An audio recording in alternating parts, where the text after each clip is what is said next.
If you were never taught how money works, how were you actually supposed to win with it?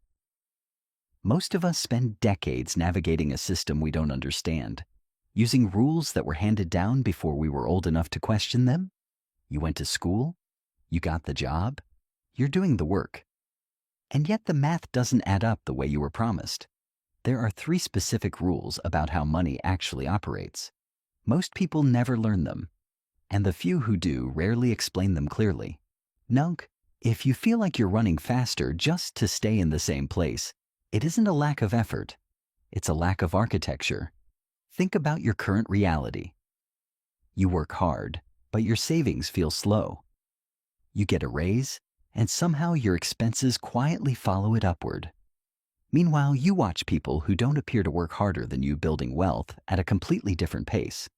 If effort were the primary driver of wealth, the hardest workers in the world would be the richest. We know. Intuitively, that isn't true. But if effort isn't the answer, know what is. The tension you feel has a name. It's the gap between income logic and system logic. Most of us are trained for the first. Wealth is built inside the second. And until you understand where that gap comes from, you'll keep trying to solve a structural problem with a personal one. Here's the first disruption worth sitting with. Working harder does not automatically lead to wealth. Not because effort is worthless, it isn't, but because effort and wealth operate on different tracks. Money doesn't follow sweat, it follows systems. Most financial education teaches income survival, how to earn it, manage it, avoid losing too much of it. What it rarely teaches is how money actually moves through a system and where it tends to accumulate. That's where rule number 1 comes in. Rule 1: money flows toward assets. Most people focus entirely on the income column. They want a higher salary, a bigger bonus, more hours. But income is temporary. It's a snapshot of your time traded for currency. Wealthy people don't primarily focus on how much they can earn. They focus on how much they can convert. They treat money as a tool for acquiring things that produce more money, things that hold value, generate returns, or grow without requiring their physical presence every day. An asset is anything that works when you aren't. If you spend your working life chasing a higher salary without building an asset base, you're building a more expensive version of the same dependency. You still have to show up. The moment you stop, the income stops with you. That's income logic. It has a ceiling built in. Asset logic works differently. And once that gap is clear, a second rule starts to matter. Rule 2: debt is a tool, not just a trap. Most early financial advice treats all debt as the enemy. Pay it off. Avoid it. Stay clean. That's reasonable guidance for someone managing consumer spending. It's incomplete guidance for someone trying to build. There's a real difference between debt used to consume and debt used to acquire. Consumer debt buys things that lose value. Cars, clothes, experiences you've already had. It's a claim on your future labor. The interest compounds against you. But in the broader financial system, debt is often the mechanism used to acquire the assets we just talked about. A business borrowing to expand operations. An investor using a mortgage to acquire a property that generates income.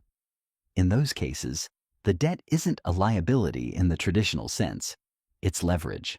It accelerates ownership that would otherwise take much longer to build. The system doesn't treat all debt equally. It rewards debt used to create value. It penalizes debt used to simulate wealth.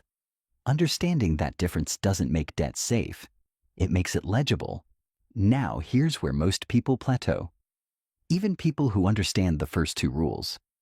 There's a third dynamic at work, and it's the one most responsible for why financially aware people still find themselves stuck at a certain ceiling.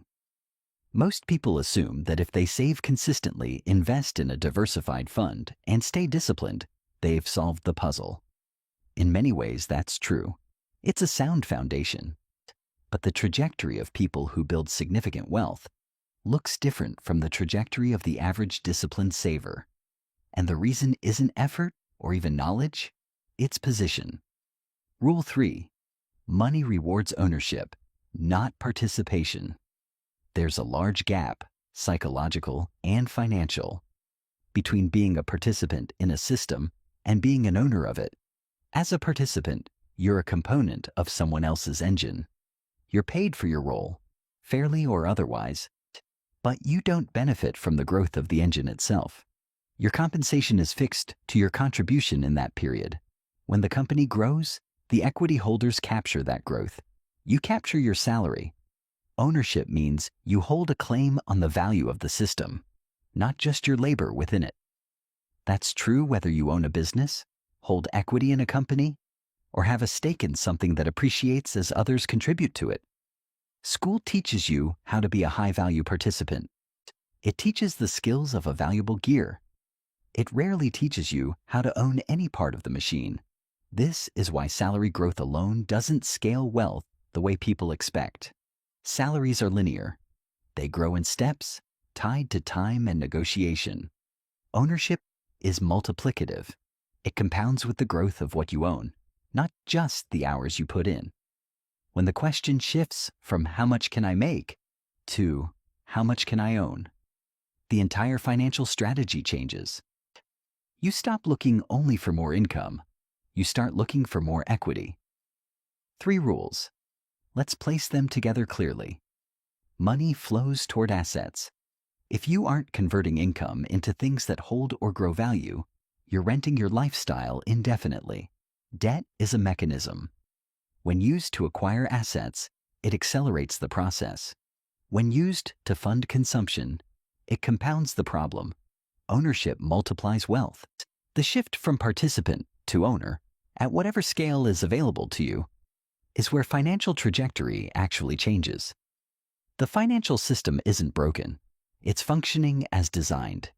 It moves resources toward people who understand its mechanics and away from people who only understand their own effort. That's not a conspiracy.